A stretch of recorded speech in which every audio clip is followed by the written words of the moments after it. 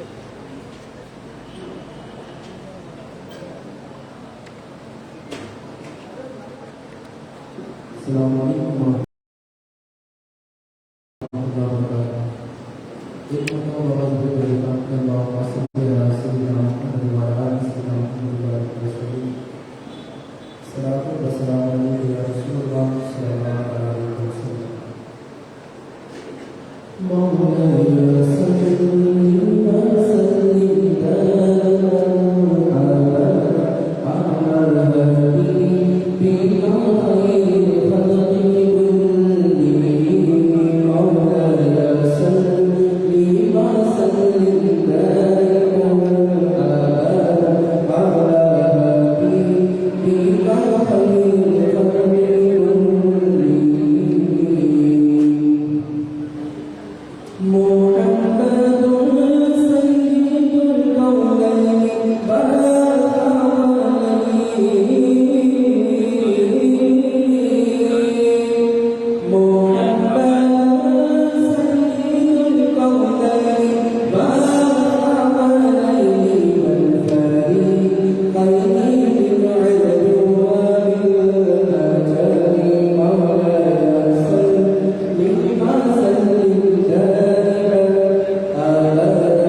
हमारे विधातापी मैं इंडिया से ही साथ बढ़ावा देता हूँ मैं प्रदर्शित करा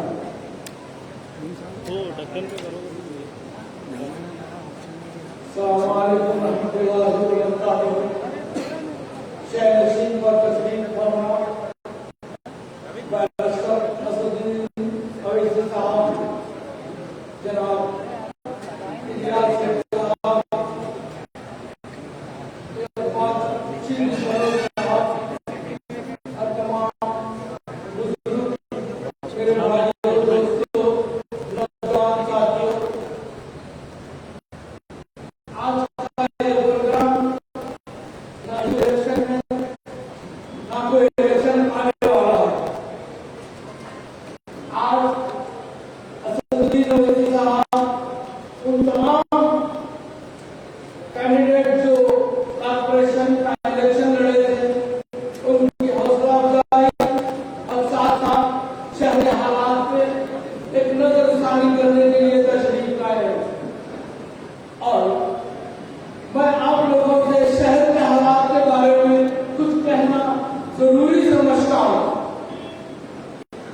40 साल क़यादत के बाद हमने उन 40 साल की एक मेहनताने के तौर पे मोहतरमा को एमएलए बना कर लिया। ये बात वाज़ेह है, लेकिन उसके बावजूद जो चीज हम चाहते थे वो हमें हासिल ना हो सकी। आज शहर में 2 लॉकडाउन हुए, एक साल से ज्यादा कोरोना वबा हमें परेशान करती रही। उसके बावजूद ना मोहतरमा को यह ख्याल था ना उनके हवालियों को यह ख्याल था कि कई लोगों ने अपने अजीज को खो दिया। वो बेंगलुरु में आराम करती रही। जब मैंने पूछा क्या वजह थी आप यहाँ नहीं थे, तो मुझसे कहने लगी या कोरोना, हमसे ज्यादा कोरोना तो बेंगलुरु में था। लेकिन हमें एक मर्द की जरूरत है। ये मुख्तसर सी बातों में मैं लंबा और तवील नहीं ले जाऊंगा। एक मर्द की जरूरत है जो आज के हालात को लड़ सके और वो हमारे कौम को नहीं बल्कि इस मुल्क को बचाने के लिए। अब इसके लिए ही असदुद्दीन ओवैसी साहब आपके बीच में आए। इलियास शेख जैसे जामात को आपके गायब बनाने के लिए, आपके पास एक एमएलए के ओहदे पे बहस करने के लिए, इसके लिए आपकी हिम्मत जरूरी है। जो आप तमाम लोग बैठे हैं, इन लोगों में ये जज्बा जरूरी है। आपने आपके साथ मैं भी था मोहतरमा को जिताने में, लेकिन वो मेरी सबसे बड़ी गलती थी। उसके लिए मैं इस शहर के लिए उन तमाम लोगों से माजरत खा हूं, क्योंकि मैंने वो गलती की थी।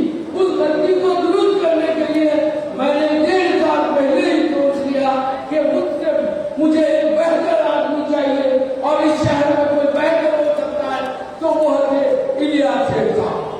मेरे जहन में कुछ बातें थी जो आपको बताना चाहूंगा। मोमिनपुरा 21 और 22 नंबर वार्ड में आपने देखा पहली मौत गुलबर्गा से कोरोना की हुई, लेकिन हमारे हालात क्या थे? हमारा हमदर्द, हमारा साथी कोई नहीं था। जब दवाखानों को जाता, मैं अकेला ही पहले लॉकडाउन में मैं वाहिद आदमी था जो GIMS hospital, ESI hospital, corporation जाता रहा। लेकिन मैं लोगों से ये कह रहा था कि रुको, आ रही है मोहतरमा, खुद कितनी लड़ाई लड़ सकता था, मैंने तो लड़ ली। मुझ पे ये लोगों के खाना नहीं देने, लोगों की मौत और रेमडेसिविर पे मुझ पे केस किया गया। मैंने उसका एहसास नहीं किया। मैंने ये सोचा कि मैं जब तक जिंदा हूँ आपकी खिदमत करता रहूंगा। उस गलती की अवध में आज आप लोगों को सोचना पड़ेगा। आने वाले दिनों में जिस तरह के हालात शहर के आपने देखा, आज कॉर्पोरेशन में आपका मोटेशन हो नहीं सकता। आज आपने देखा कल के अखबार में यहाँ के बड़े बड़े दिग्गज जो अपने आप को सियासतदान कहते थे, उन पे FIR किया गया है गवर्नमेंट DDA की तरफ से। वो यही वजह है जो आज हमारे हालात खराब है। मैं चाहता हूं कि आप सोचें, आपका तालीम में हाथ 3.5 साल से स्कॉलरशिप नहीं है, मुसलमान तालीम हासिल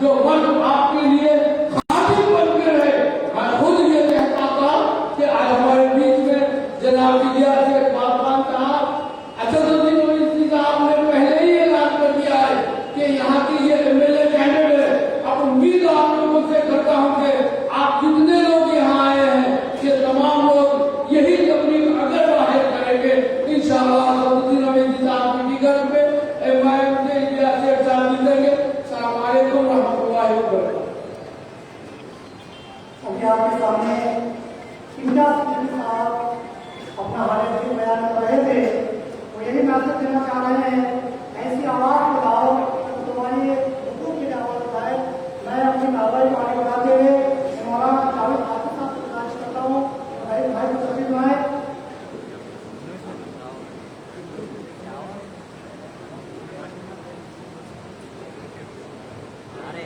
अस्सलाम वालेकुम रहमतुल्लाहि व बरकातहू। हजारों साल नरगिस अपनी बेलूनी फरोती है, हजारों साल नरगिस अपनी बेलूनी फरोती है, बड़ी मुश्किल से होता है चमन में भी दौर पैदा। आज के इस इजलास में हिदायत पर तशरीफ फरमा हमारे मुल्क की एक बेबाक आवाज़ जो सिर्फ मुल्क नहीं पूरी दुनिया में सुनी जाती है। मेरी मुराद नकीब मिल्लत बैरिस्टर असदुद्दीन अवैसी साहब और हमारे इस तारीखी शहर के बेबाक नौजवान फ़ैज़ और नौजवानों के दिलों की धड़कन आले जनाब अलहाज इलियास सेठ साहब और अल्लाह की बात से उम्मीद रख करके इस तारीखी शहर के आइंदा के लिए इंशाअल्लाह और हमारे शहर के मजे हुए सियासतदान कमाइयों के नए मुंतखबशुदा सदर आली जनाब अलहाज इकबाल अहमद शेरी फरोज साहब और हम सब के खैर खां और हमारे शहर का तारीखी दर्द रखने वाले हैदराबाद के मेले आली जनाब भाई कौसर साहब और हमारे इंचार्ज भाई सलीम साहब और इसी तरीके से लाइव पर तशरीफ फरमा तमाम दानिशगान उलमा और मशाइखीन और ख़ास तौर से हमारे 20 उम्मीदवार वो इस तारीखी शहर में अपनी खिदमत के लिए अपने आप को पेश किया, लेकिन अल्लाह ने उन्हें कबूल किया और आइंदा से हमारा तारीखी शहर तकाज़ा करता है कि हम इलेक्शन हारे नहीं हैं, हम इलेक्शन जीते हैं, इसलिए कि हमने एक ऐसी आवाज़ का साथ दिया, एक ऐसी आवाज़ का साथ दिया जिसके बारे में मैंने कहा जो आवाज़ हमारे मुल्क के अंदर 130 करोड़ दिलों की धड़कन है। चाहे वो दुश्मन है वो भी आपकी आवाज़ सुनता है, दोस्त है वो भी आपकी आवाज़ सुनता है, आपकी पार्टी का है वो भी आपकी आवाज़ सुनता है और दूसरी पार्टी का है वो भी आपकी आवाज़ सुनता है, दोस्त भी सुनता है, दुश्मन भी सुनता है। इसलिए गुलबर्गा के गयूर लोगों हमें कदर की जरूरत है। मैंने शेर पढ़ा शुरू में, हजारों साल नरगिस अपनी बेनूरी पर होती है, बड़ी मुश्किल से होता है चमन में भी दौर पैदा। एक आवाज है, एक दरखास्त है, एक उम्मीद है, एक तमन्ना है कि ये दो शख्सियतें बैठी हैं। एक आवाज को मैं कहता हूँ आलमी आवाज है, वो नकीब मिल्लत की आवाज है और एक आवाज है जो हमारे तारीखी शहर गुलबर्गे की आवाज है, जिसका नाम अलहाज इलियास सेठ बागबान है। 40 साल की तारीख जो मिटने जा रही है। मैं कहता हूँ आपसे बेजमीनी की आवाज को, बेजमीनी की आवाज को छोड़ दो और गुलामी की जंजीरों को तोड़ दो। तुम जिस नबी के उम्मती हो वो नबी भी इनकलाबी है और उस नबी की नबूवत भी इनकलाबी है, रिसालत भी इनकलाबी है, कुरान भी इनकलाबी है और ये तारीखी शहर गुलबर्गा भी इनकलाबी है। गुलबर्गा के गयूर नौजवानों, अगर तुमने इनकलाब को समझा है, मुस्लिम क़यादत को समझा है, मुस्लिम क़यादत की जरूरत को महसूस कर रहे हो। अभी हमारे सिद्दीकी साहब ने बात कही 2 साल से कोरोना की महामारी में आज जिसको वोट देकर इसे ताज पहनाते हो उसने फूटी जबान से भी नहीं कहा, न दिल्ली के अंदर बैठकर, न बेंगलुरु में बैठकर, न गुलबर्गे में आकर के गुलबर्गा के मेरे वोट देने वालों तुम परेशानी में है, मुसीबतों में है, तुम्हारे पास जो है दवाइयां नहीं है, तुम्हारे दवाखानों में बेड नहीं है और तुम्हारे दवाखानों में ऑक्सीजन नहीं है। एक टूटी जबान से भी जिसको आप कई सालों से, कई मरतबे से, जिसे आप अपना कीमती वोट देकर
निफाक इस कौम में आता है, वो कौम गुलाम की है, याद रखो। निफाक छोड़ दो, निफाक जब तक नहीं छोड़ोगे, जब तक गुलामी खत्म नहीं होगी। अगर गुलामी खत्म करना चाहते हो, गुलामी की जंजीरों को तोड़ना चाहते हो, तो फिर निफाक छोड़ दो, आजादी की आवाज को लब्बैक कहो। इंशाअल्लाह आपका तशब्बुर बाकी रहेगा, आपके शहर की तारीफ बाकी रहेगी, आपके शहर की असरत बाकी रहेगी इंशाअल्लाह। अब आइए मैं आपके सामने ऐसी शख्सियत को पेश करने जा रहा हूँ जिनकी जिंदगी का एक लंबा अरसा सियासत गुजरा। जनाब इकबाल अहमद फरोज साहब, x senior leader AIMIM president को मैं इस शेर के साथ दावा देता हूँ, इन गुलामों का मतलब है कि नाफिज है किताब, इन गुलामों का मतलब है कि नाफिज है किताब, जिसका कि नहीं मुसलमानों गुलामी की आजाद।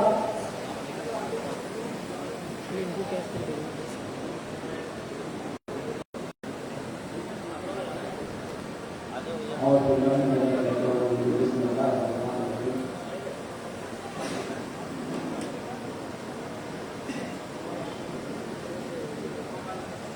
आज के इस जलसे के हमारे खास मेहमान अतिथि जनाब ऑल इंडिया मिली इत्तेहादुल मुस्लिमीन के सदर बैरिस्टर असदुद्दीन ओवैसी साहब, आज के मेहमान खुसूसी जनाब कौसर मोहिउद्दीन साहब, जमियत हैदराबाद दारमन कर्नाटका स्टेट इंचार्ज एमआईएम, जनाब सलीम साहब कॉर्पोरेटर हैदराबाद गुलबर्गा एमआईएम इंचार्ज, और मुबीन अहमद साहब ये हमारे मेहमान हैं, वो भी हैदराबाद के कॉर्पोरेटर हैं, वो भी हमारे दरमियान यहाँ पर मौजूद है। और मैं इन तमाम सभी लोगों का ख्याल मौसम करता हूँ। साथ ही साथ यहाँ पर जो है इलियास सेठ साहब बागवान, एक सियासी और दिल्ली फिक्र रखने वाली शख्सियत, तभी मैं उनका भी ख्याल मौसम करता हूँ। और जिन्होंने का शहर है यमानी से जो उम्मीदवार के ऐसे सियासत के दरमियान जो आए थे, जो 20 कारपोरेट की यहाँ पर लाइन पीछे हमारे लगी हुई है, मैं उनको भी मुबारकबाद देता हूँ, उनका भी ख्याल मौसम करता हूँ, जो यमानियत का परचम लहराते हुए इस शहर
मत दो। हम जो बहुत अच्छे हैं, हमारा बिजनेस हो रहा है, हम बहुत अच्छे हैं, हम आराम से सो रहे हैं, हम बहुत अच्छे हैं। सारी नजर करो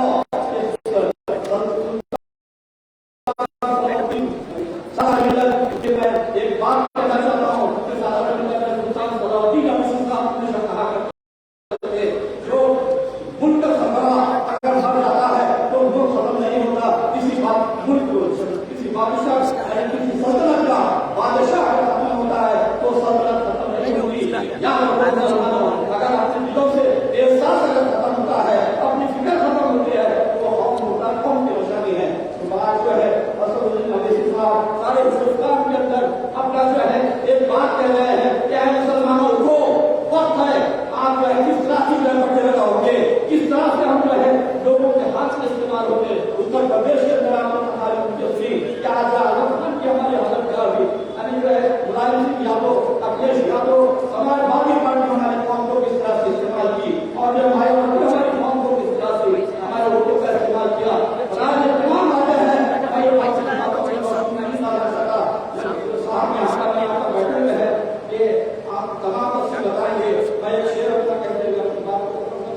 जलाले बादशाही हो, यानी उल्लाह के एतबार से मैं बताना चाह रहा हूँ बादशाह में आपको मौजूद है, उल्लाह की भी यहाँ पर मौजूद है। अल्लामा इकबाल का शेर है, जलाले बादशाही हो या जमहूरी तमाशा हो, जलाले बादशाही हो या जमहूरी तमाशा हो, जुदा हो दीन सियासत से तो रह जाती है शरीयत। तो हम दीन का काम करते हैं और हम मिल्लत की फिक्र करना, हमारे कौम और नस्ल की फिक्र करना हमारी जिम्मेदारी है। ना समझोगे तो मिट जाओगे ऐ मुसलमानों, ना समझोगे तो मिट जाओगे ऐ हिंदुस्तान वालों, तुम्हारी दास्तां का पीना रहेगी।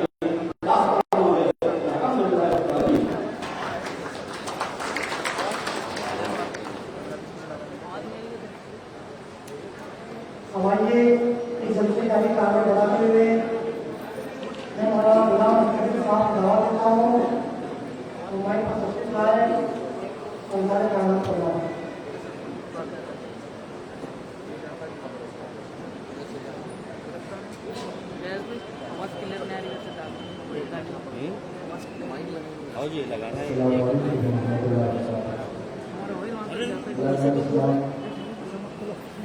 बड़ी खुशी की बात है कि आज के इजलास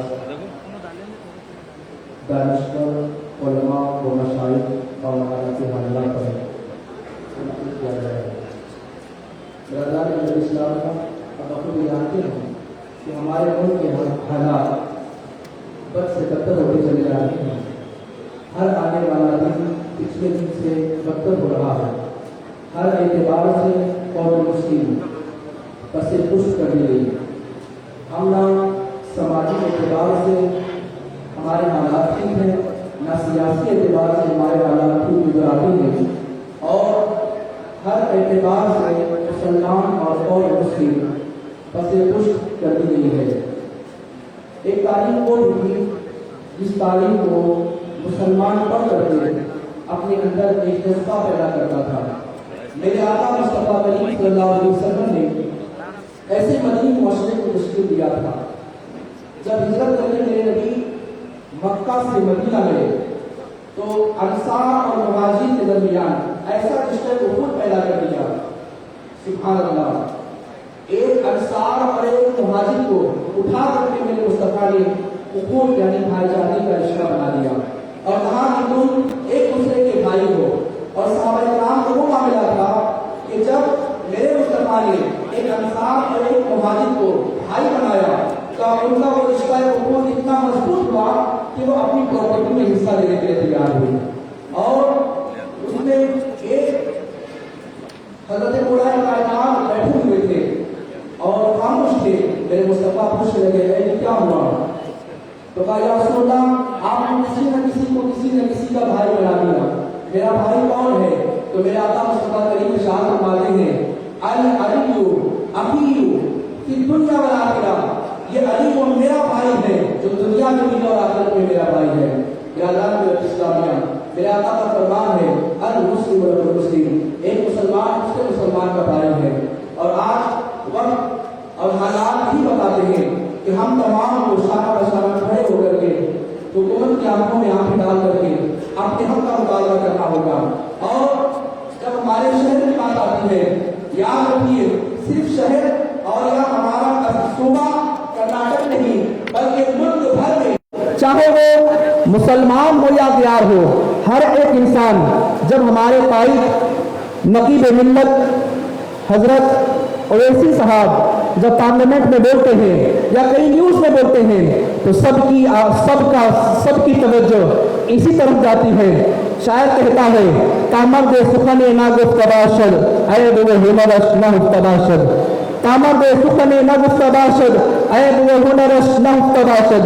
सब देखते हैं और हमारे शहर के लोग भी देखते हैं, चाहे एमआईएम पार्टी से हो या किसी और पार्टी से हो, अपना मोबाइल निकाल करके, अपना टेलीविजन ऑन करके, होटल वाला है तो होटल में, फैक्ट्री वाला है फैक्ट्री में, जहां कहीं हो बस इनको देखते हैं, सुनते क्या बोल रहे हैं। मुसलमानों तवज्जो करने की जरूरत है और आज के हालात को जानने की जरूरत है। जब हम ओवैसी साहब कुछ बोलते हैं, अब हमारे मुल्क में कुछ भी मामला मुसलमानों के खिलाफ होता है, चाहे वो एनआरसी का मामला हो, चाहे वो तलाक का मामला हो, चाहे वो कुर्बानी का मामला हो, जिन जिन मामलात पर हमारे खिलाफ हुकूमत होती है, मुसलमानों के खिलाफ हुकूमत कोई कानून पास करती है तो सबकी निगाहें ओवैसी साहब की तरफ आती हैं। जब वोट डालने की बात आती है तो कहते हैं मौलाना बहुत छोटी पार्टी है और मौलाना लोगों को तो सियासत में आना नहीं चाहिए। याद रखिए, मौलाना लोगों को सियासत में नहीं आना चाहिए। सियासत ऐसा कोरोना से भयानक वायरस है, कितना छुपना चाहोगे आकर के लग जाएगा। बिरादरान मिल्लत इस्लामिया, याद रखिए ओवैसी साहब को जो लोग देखते हैं और अपने अंदर महसूस करते हैं, यकीनन उनका ज़मीर जागा हुआ है, कहीं ना कहीं ये बात वो मानते हैं कि ये बंदा हमारे हुकूक की बात करता है, ये बंदा हमारे हक की बात करता है। हम जितने परसेंट हुकूमत के इतने तुम भारत में अकलियत हो, यकीनन हम अकलियत हैं। ओवैसी साहब ने यूपी में जो आवाज उठाई है, हम जितने हमारा हक उतना ही दिया जाए। बिरादरान मिल्लत इस्लामिया, लोग कहते हैं कि मौलाना पार्टी छोटी है, याद रखिए पार्टी छोटी है, अगर आप गली में मजबूत करेंगे तभी तो जाकर के दिल्ली में मजबूत होगी। बिरादरान मिल्लत इस्लामिया, अब आप याद रखिए जब तलाक का बिल पास हो रहा था, तलाक के हवाले से शरीयत मुस्तफा में बिगाड़ की जा रही थी, एक करबला का मैदान था, शरीयत मुस्तफा में बिगाड़ हो रही थी, तो सहाबी रसूल का बेटा है, ये नहीं देखा मेरे नबी के नवासे ने, बल्कि बमांगे दुहर ऐलान कर दिया और अपने नन्हे बच्चों को कुर्बान करके नबी के दीन को बचाया। और याद रखिए अगर दिल्ली में मजबूत हो जाएगी, शहर में मजबूत होगी, सूबा में मजबूत होगी तो भारत में भी मजबूत होगी। और याद रखिए तलाक के मामले में जब 27 लोग थे तो 27 में से वो सब कहाँ थे जो मुसलमान नुमाइंदे हैं।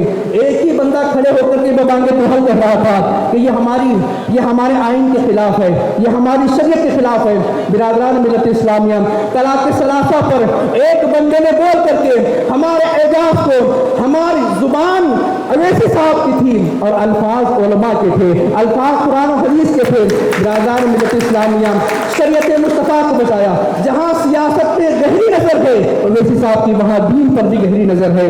बिरादरान मिल्लत इस्लामिया, मैं अपनी गुफ्तगू को यही खत्म करूं, आप अपनी सफ़ों में इत्तेहाद लाने की कोशिश करें, अपनी सफ़ों में इत्तेहाद और इत्तेफाक लाने की कोशिश करें। अल्लाह तबारक व तआला हम तमाम को दुनिया व आखिरत में कामयाबी से नवाजें। अल्लाह तबारक व तआला इस मुल्क भारत में हमारी खोई हुई ज़मीनें, खोई हुई हुकूमतें, खोई हुई सल्तनतें अल्लाह दोबारा अता करें। अल्लाह तबारक व तआला कौम मुस्लिम को शाद व आबाद रखे। अस्सलामु अलैकुम।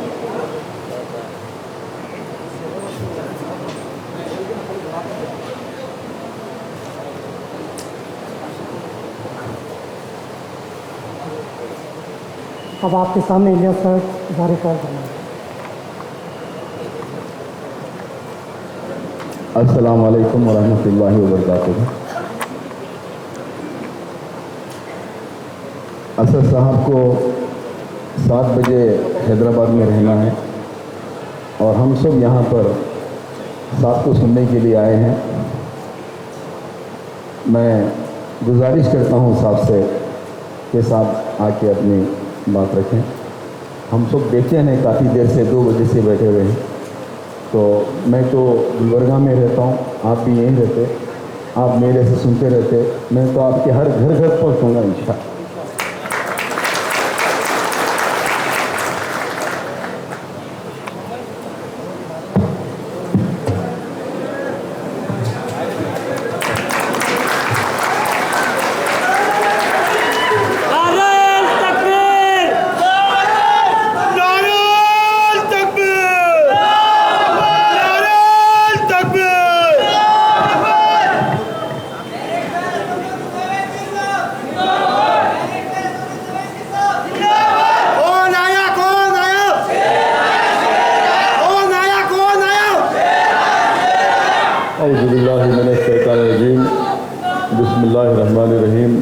अस्सलामु अलैकुम वरहमतुल्लाहि वबरकातुहू।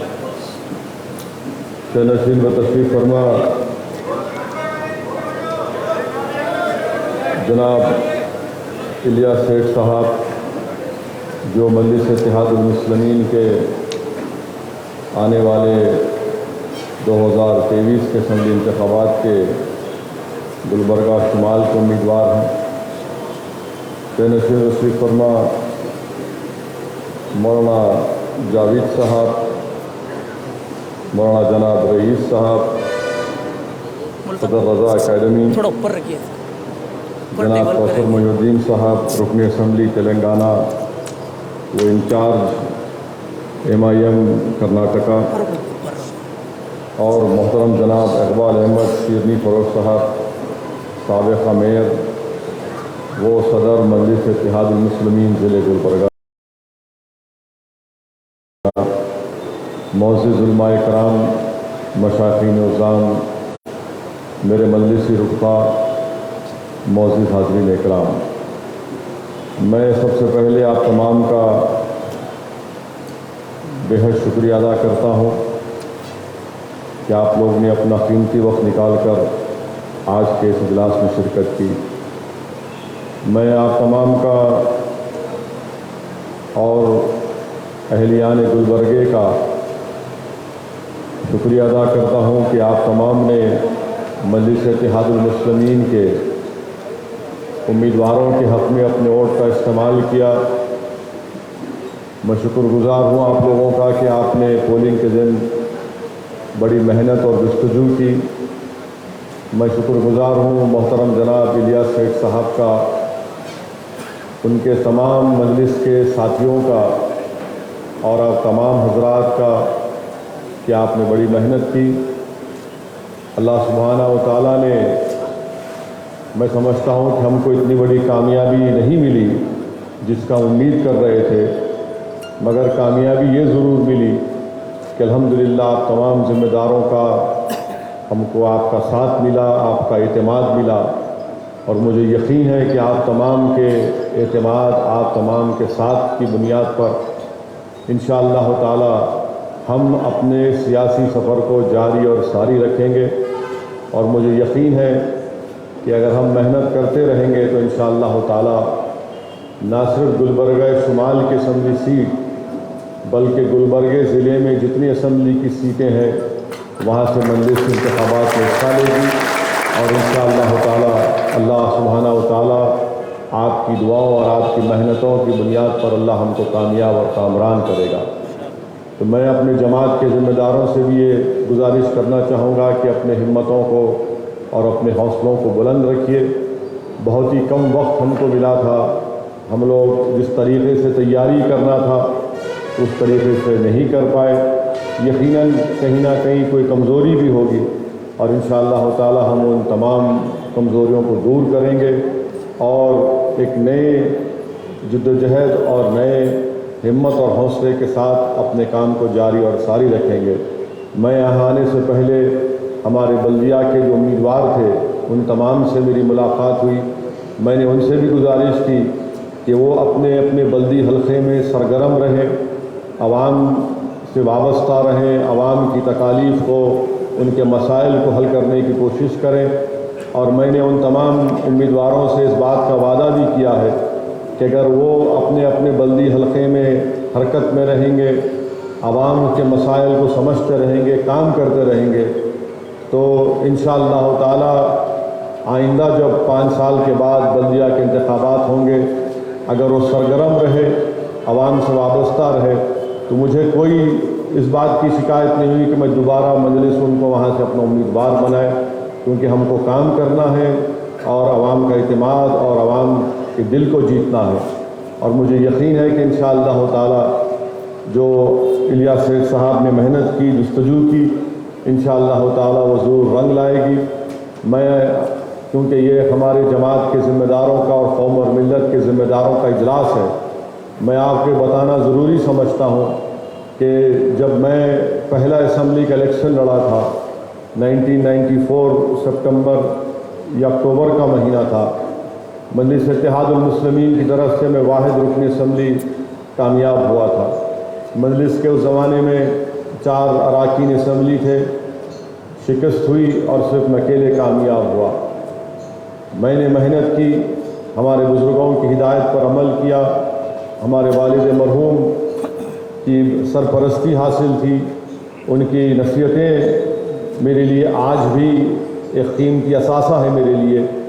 हमने मेहनत की और उसके 1.5 साल के अंदर जब पार्लियामेंट का इलेक्शन हुआ 1996 का, तो मरहूम कायद सारा नबीलत के ख़िलाफ़ मौजूदा नायब सदर जमहूरिया जनाब वेंकैया नायडू साहब इंतखाबात लड़ने हैदराबाद को आए थे और उस ज़माने में मजलिस के ख़िलाफ़ एक इंतशार की कैफियत पैदा करने की सरज़मीन हैदराबाद पर कोशिश की गई थी।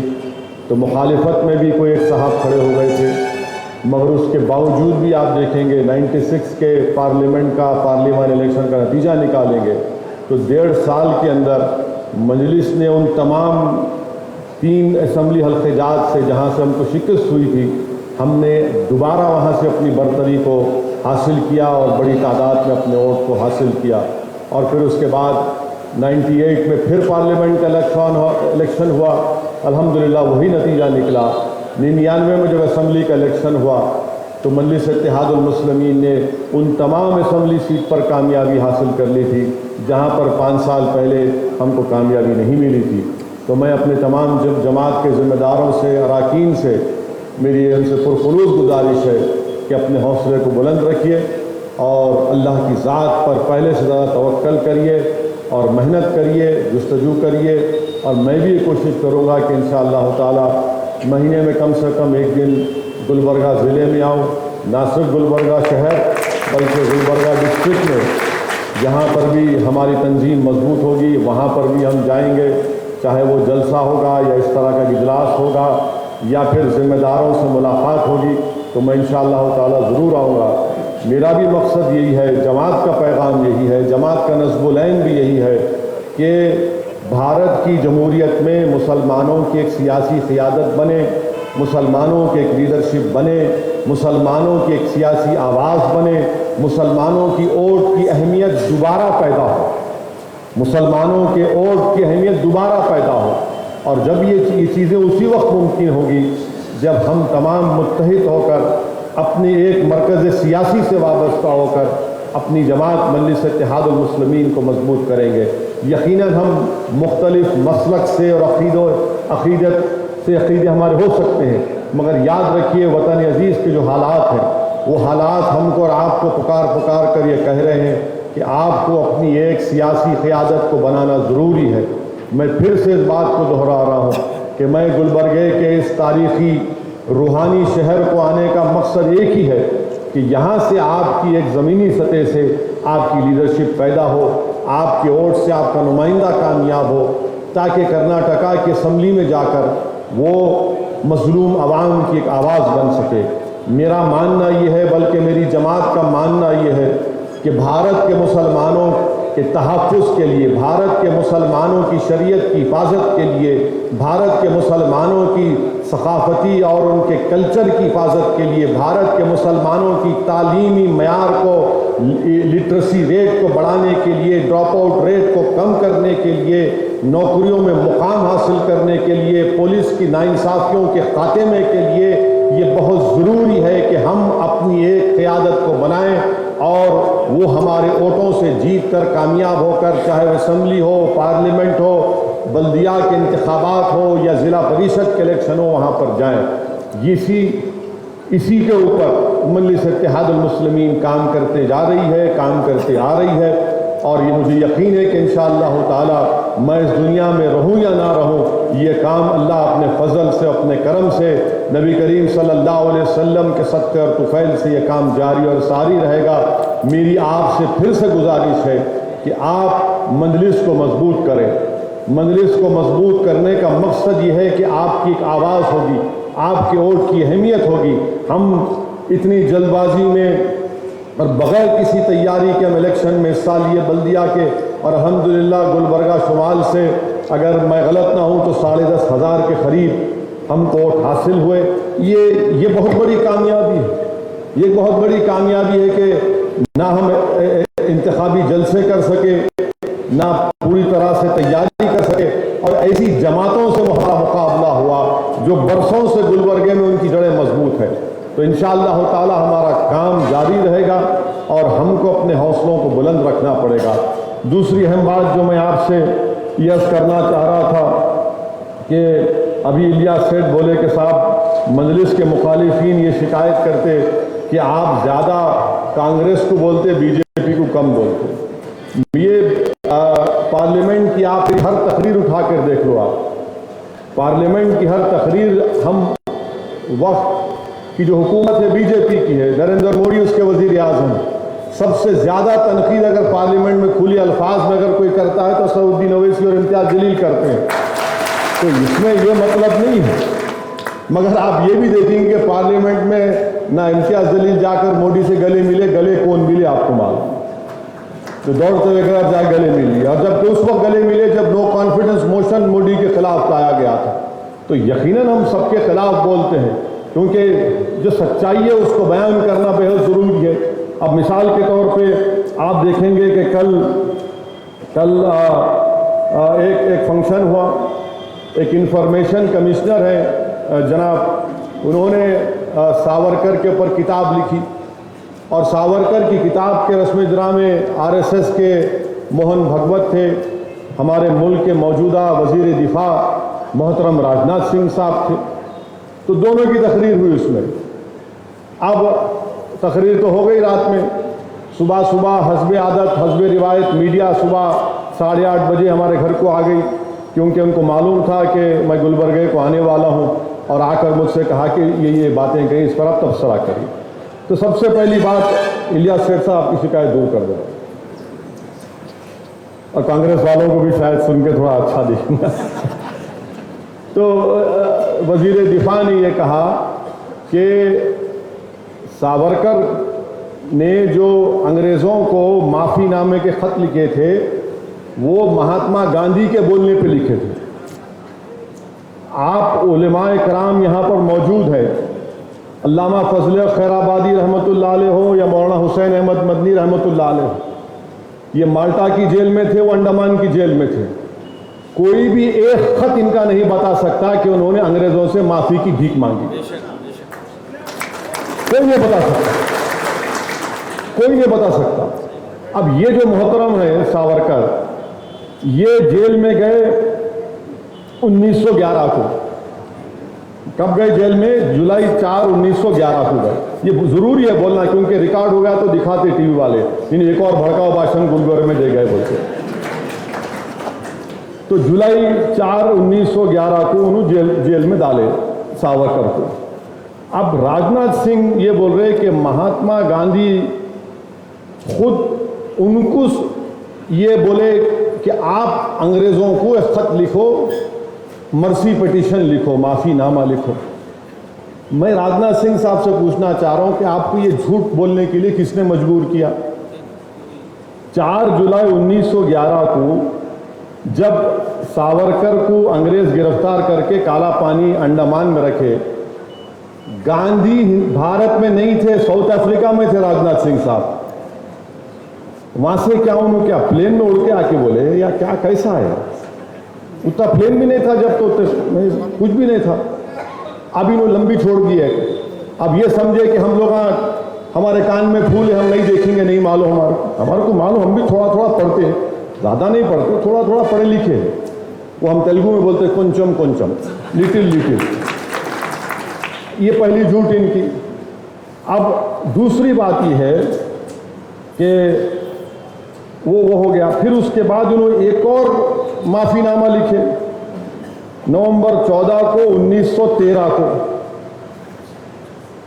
और तीसरा लिखे और महात्मा गांधी भारत को कब आए? जनवरी 9, 1915 को। माने 2 खत लिख चुके थे अंग्रेज़ों को सावरकर।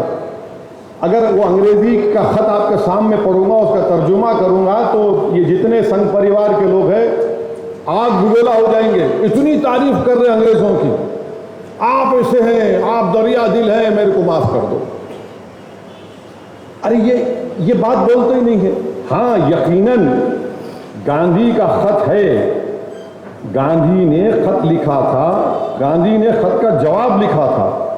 गांधी ने उस खत का जवाब लिखकर ये नहीं कहा गांधी ने अपने जवाब में सावरकर को कि बेटा तू माफी मांग ले जाके, नहीं कहा गांधी ने खत मैं पढ़ के सुना देता हूं आपको। वो खत है, गांधी ने लिखा जनवरी 25, 1920 को, और गांधी इसमें खत में लिख रहे कि आई हैव योर लेटर, आपका खत मिला। It is difficult to advise you, बड़ी मुश्किल है आपको नसीहत का, आपको एडवाइस करना। मैं आप I suggest however you are framing a brief petition setting for the facts of the case, bringing out in clear relief the fact that the offense committed by your brother was purely political। Gandhi उनको ये मशवरा दे रहे कि आप एक petition अंग्रेजों को लिखो और जो जुर्म आपके भाई से हुआ ये बोलो कि वो सियासी जुर्म था। I suggest this in order that it would be possible to concentrate public attention on the case। Meanwhile, अरे गांधी कहाँ बोल रहे इसमें कि माफी मांगो?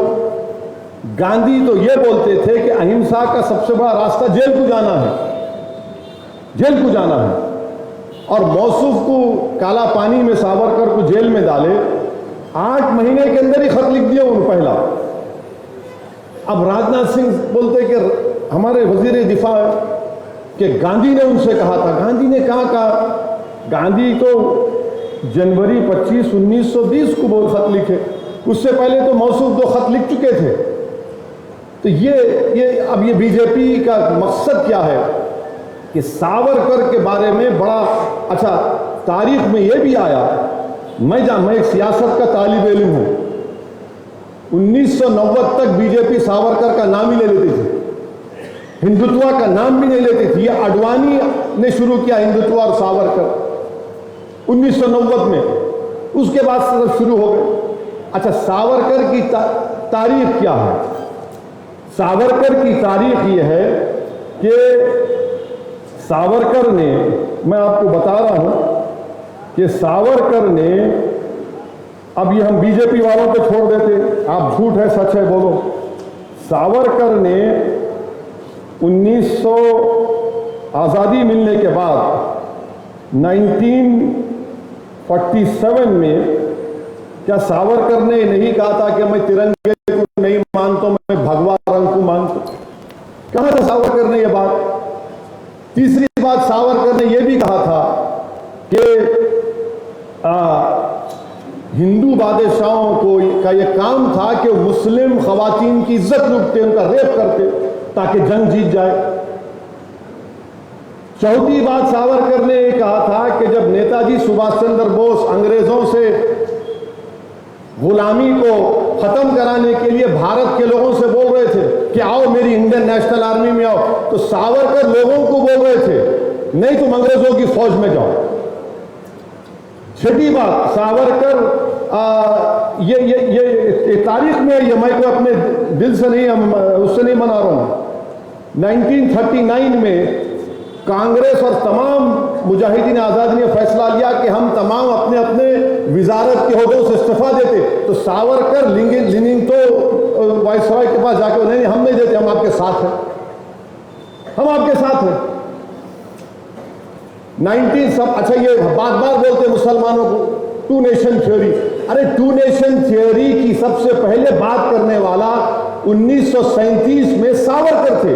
सावरकर ने कहा कि हिंदू नेशन है और मुसलमान एक कम्युनिटी है।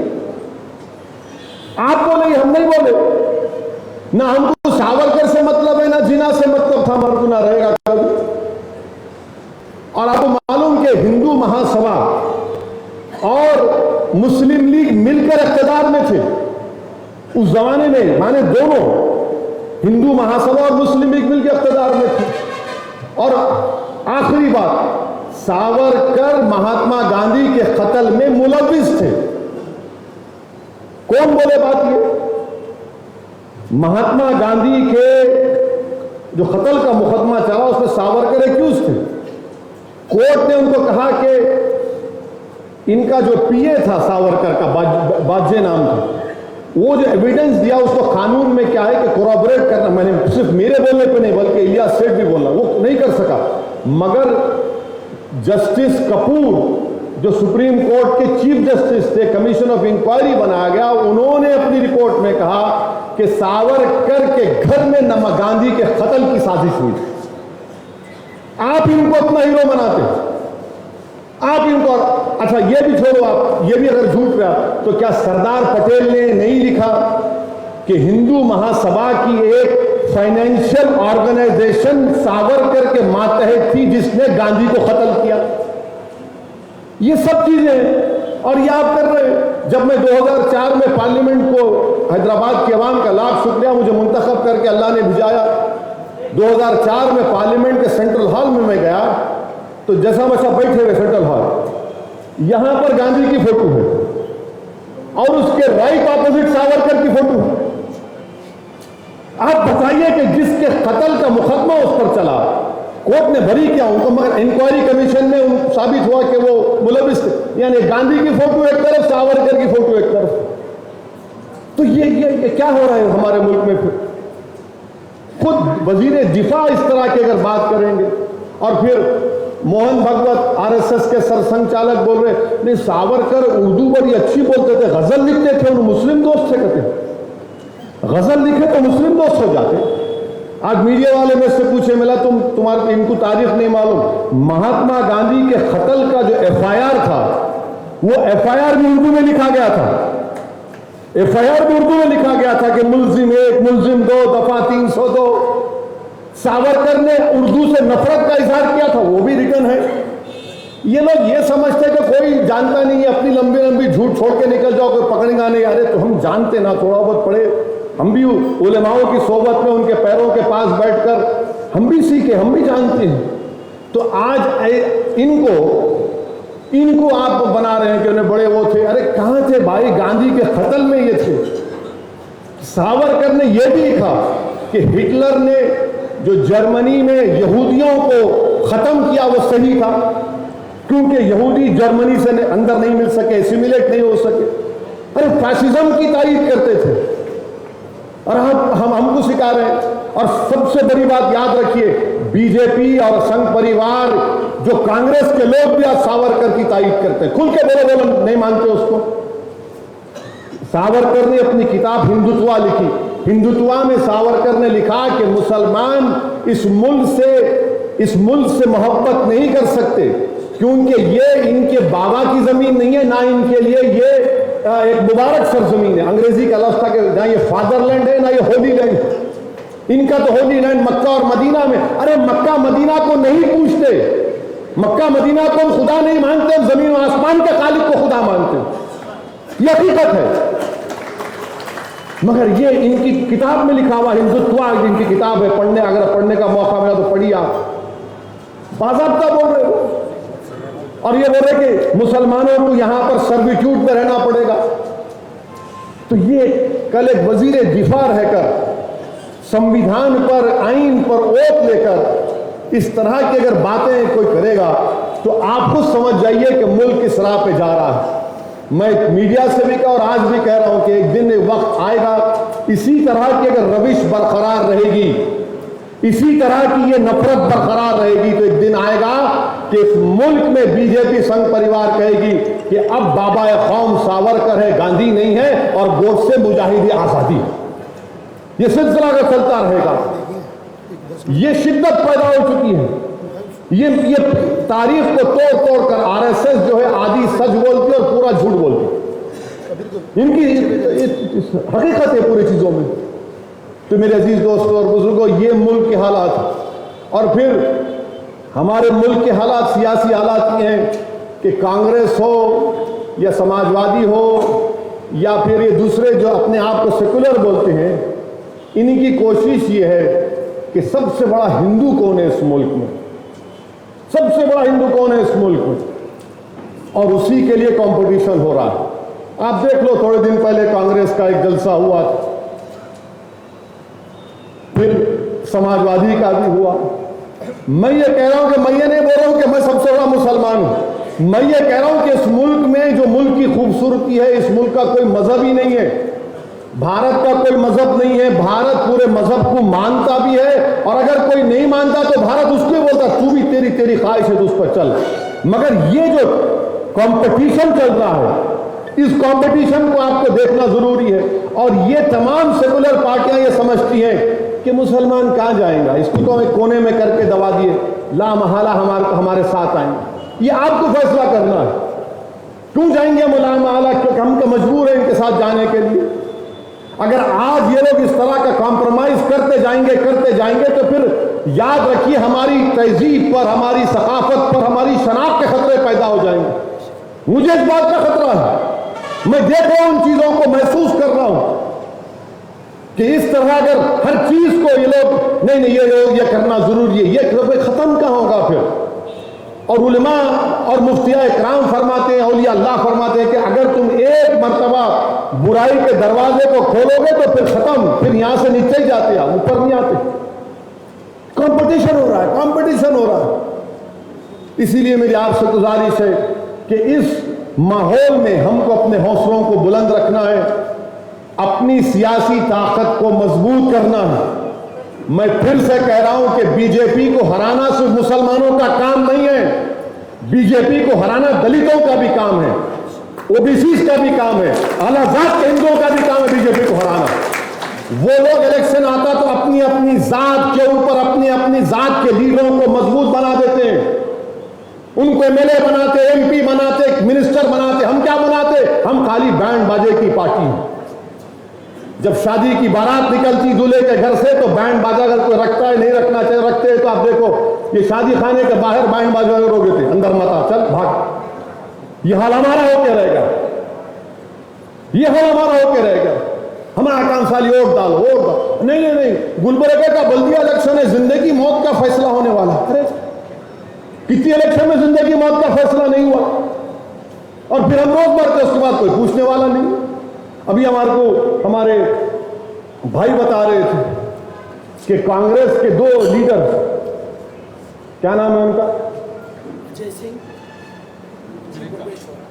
अजय सिंह साहब और परमेश्वर साहब ने बल्लारी में जो असेंबली का इजलास हो रहा, हमारे भाई बता रहे, उसमें उन्होंने मुतालबा किया कि तब्दीली मजहब का कानून लेकर आओ। तब्दीली मजहब का कानून आप बोल रहे लेके आओ।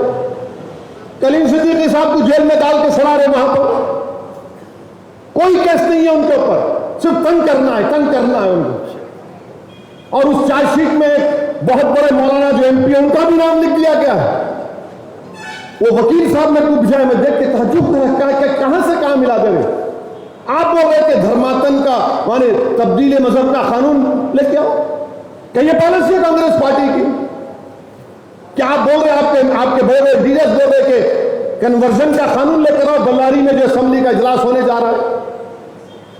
मैं मजहब अगर बदल रहा हूं, अगर कोई इस्लाम कबूल करता है तो मुल्क को क्या खतरा है, इसको बताओ मेरे को। तो अगर मैं अशहदु अन ला इलाहा इल्लल्लाह व अशहदु अन्ना मुहम्मद रसूलुल्लाह का इकरार कर रहा हूं तो मुल्क को खतरा नहीं है, इसमें मुल्क मजबूत होता है। इसमें क्यों मजबूत है? क्योंकि भारत का आईन मुझे इजाजत देता है कि मैं जिस मजहब पर चलना चाहूं चलूं, नहीं पसंद है आप मत चलो।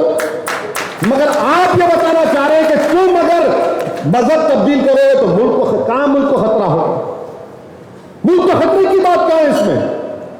यही चीज है जो तकलीफ पैदा करती है, दिल में तड़प पैदा हो जाती है कि आप कह रहे हैं और हम भी टीम है, मंजलिस वोट काटने को आ रहे, और आप बोल रहे कि रिलीजियस कन्वर्जन का कानून लेकर आओ। क्यों बोल रहे? क्योंकि देख रहे हैं कि माहौल में जहर भरा हुआ है, फिरका परस्ती है, हिंदू वोट नहीं मिलेगा तो बोलना है ना। अरे फिर मुस्लिम वोट का, अरे कहां जाता हूं, उन्हें हमारे जेब में बैठा है, डरा के रखो इसको। मैं आपको बोलना चाह रहा हूं कि डरने की जरूरत नहीं है, हर की डरने की जरूरत नहीं। हमको अपना जमहूरी हक का इस्तेमाल करना है वोट डालकर। क्या ये बात बिल्कुल मुमकिन और हो सकती है इंशाअल्लाह ताला कि आने वाले असेंबली इंतखाबात में इलियास सेठ को यहां से अपना खादिम बनाकर कर्नाटका के असेंबली में बिठाएं। मेरे अजीज दोस्तों और बुजुर्गों, ये चीजें देखिए आप, एक तरफ तो यहां सावरकर, एक तरफ आप कांग्रेस बोल रही कि बल्लारी के असेंबली के इजलास में ये करो। तो ये इन चीजों पर आप तमाम को हमको गौर फिक्र करना है। एक मुत्तहिदा तौर पर हमको आगे बढ़ना है, और मेरी आपसे गुजारिश है कि मजलिस इत्तेहादुल मुस्लिमीन को मजबूत करिए, इंशाअल्लाह ताला और भी तफसील होगी, तफसील से बातचीत होगी। मैं तो कर्नाटका गवर्नमेंट से ये कहूँगा कि जब साबिका रुकने पार्लिमान गुलबर्गा को आए थे इलेक्शन हार के पहली मरतब आए थे, इलेक्शन हारने के बाद पहली मरतब आए थे। हाँ 2 साल के बाद आए, हम तो 2 साल में 10 मरतबा आ गए यहाँ पर माशाल्लाह से। आए तो जुलूस की शक्ल में आए ना, तो भाई 11 रब्बी लेवल का जुलूस अलाउ करो ना मिलाद का। उन्होंने जुलूस में आ सकते तो हम जुलूस नहीं निकाल सकते। जब खरगे साहब का जुलूस निकल सकता है तो रसूलुल्लाह सल्लल्लाहु अलैहि वसल्लम का जुलूस नहीं निकल सकता। गवर्नमेंट को देना चाहिए। अरे बोलने दो। अरे सुनो जरा, खाली नारे लगा रहे।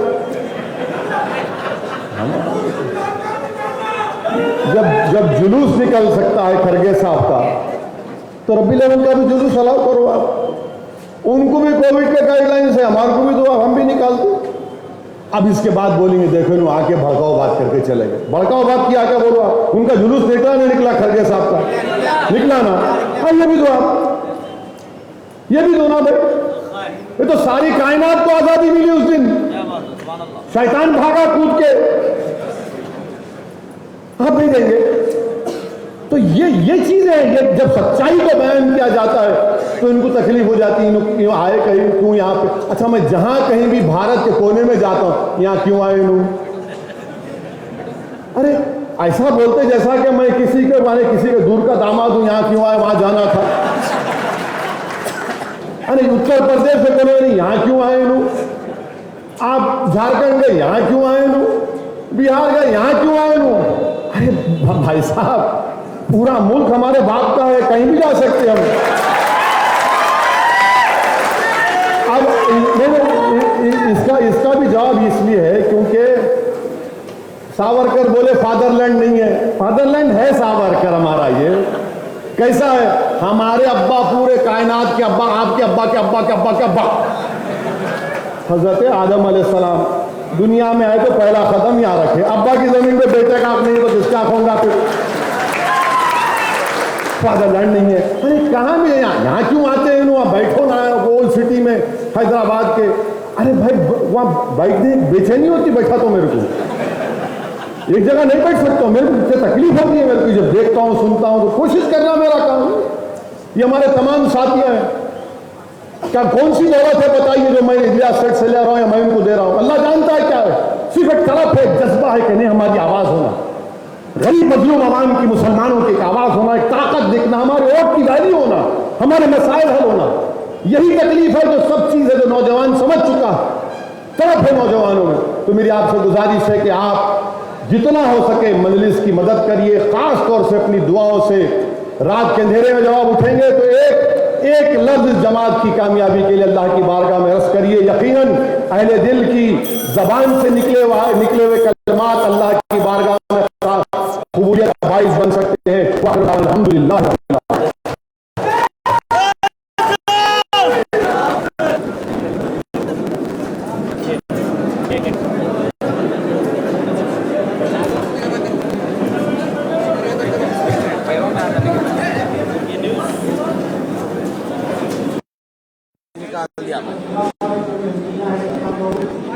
केवल वसीम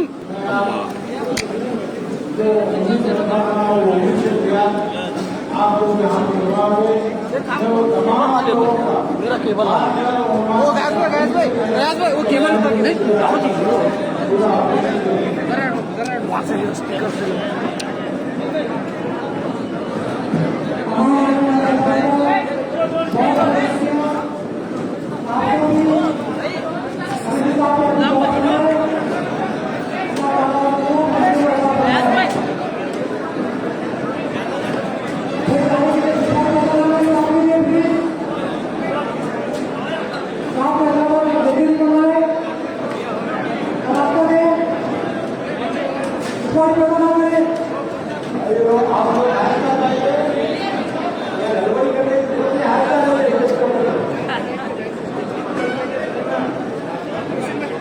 तमाम आए हुए नौजवानों का, बुजुर्गों का